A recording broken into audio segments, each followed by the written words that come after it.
Letters of recommendation. Claire was applying to private schools. Most private schools required letters of recommendation. Claire did not know who to ask. She felt like her teachers did not know her that well. Claire asked her teachers anyways. Some of them said yes, and some of them said no.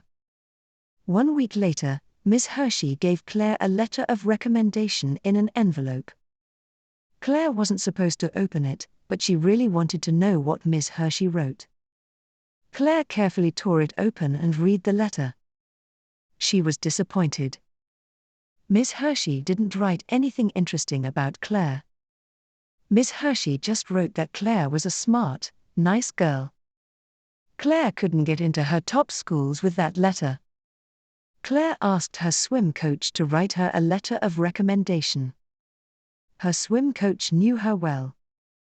The problem was that the swim coach wasn't the best writer. He did not go to college. Claire asked him to write a letter anyways. "Of course, I'll write you a letter. I'll even send it to you," he said. 1 week later, Claire got an email from her swim coach. She was nervous to read what he wrote. Claire was impressed with the letter. Her swim coach was really funny, yet intelligent in the letter. A terrible teacher. Ms. Robbins was known around the school as the meanest teacher ever. She gave hard tests, made fun of students, and wouldn't let the students have any fun whatsoever.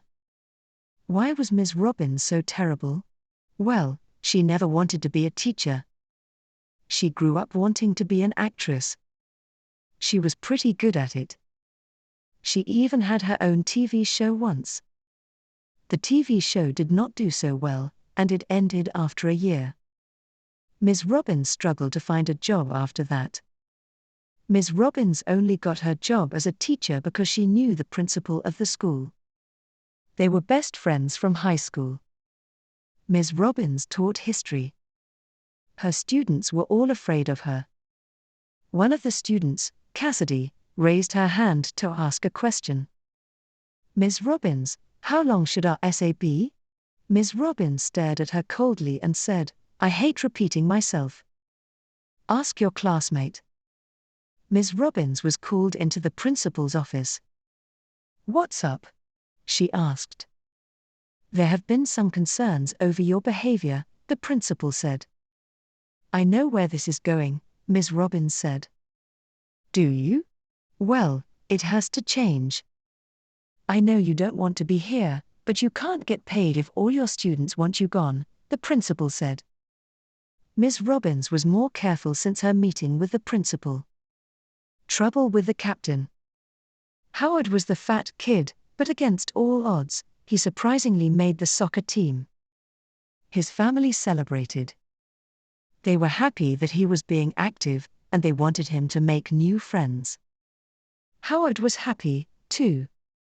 On his first day of practice, the coach made a short speech.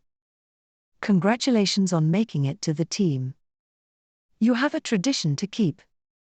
Our team is the best high school soccer team in northern Mississippi. Practice is going to be rough, but it's going to be worth it. Practice is 2 hours a day, every day, including Saturday and Sunday." Howard started to sweat. Was he ready for intense exercise every day? The team captain was the next to make a speech. "Coach is right, you guys all have to keep up. Keep up or go home." First, the team did warm-ups, which included stretching, running, bouncing the ball with their knees, and more. Howard was having trouble, especially with running. After the warm-ups, the boys played a game. Howard was already very tired. The captain pulled him aside and said, "I don't know how you made the team. You got lucky." Howard ignored what he said and continued to do the best he could. Meeting her boyfriend's parents. Margaret was going to meet her boyfriend's parents for the first time. She was worried that they wouldn't like her because she was poor. They probably thought she was with him for his money. She wasn't. She was with him because he was kind and funny. Margaret had to look her best. She put on her nicest dress, heels, and diamond earrings. Margaret's boyfriend, Jimmy, picked her up. "You'll be fine," he said. When she saw Jimmy's parents' house, she gasped. It was huge. There were 2 security guards at the 2 ends of the gate. They typed in the code and the gate opened.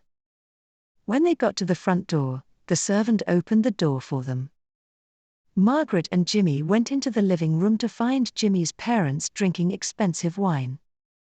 It was the kind of wine that was $100 a bottle.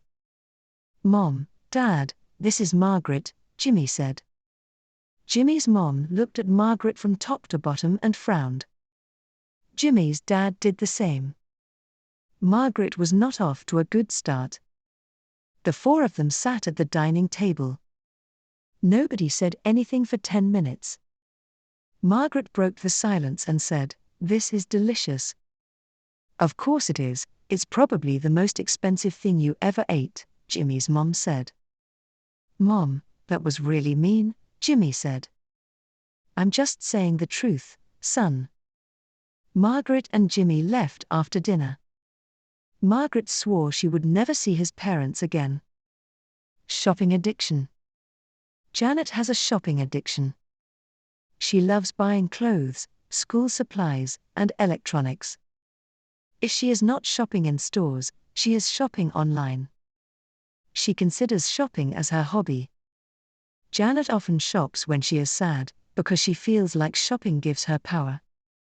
Because she shops so much, her house was getting cluttered.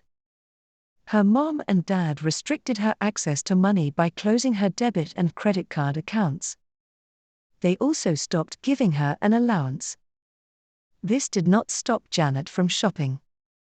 In fact, things got even worse. Janet started shoplifting. She was really good at it, too. For clothes, she would just go into the fitting room and put them in her bag. Fitting rooms did not have surveillance cameras, so that was why she could do that. School supplies were even easier to steal. Janet just looked around her and put the pens in her pocket. Electronics were difficult to steal, so she never tried. Janet saw a necklace she liked. As usual, she went to the fitting room and placed it in her bag.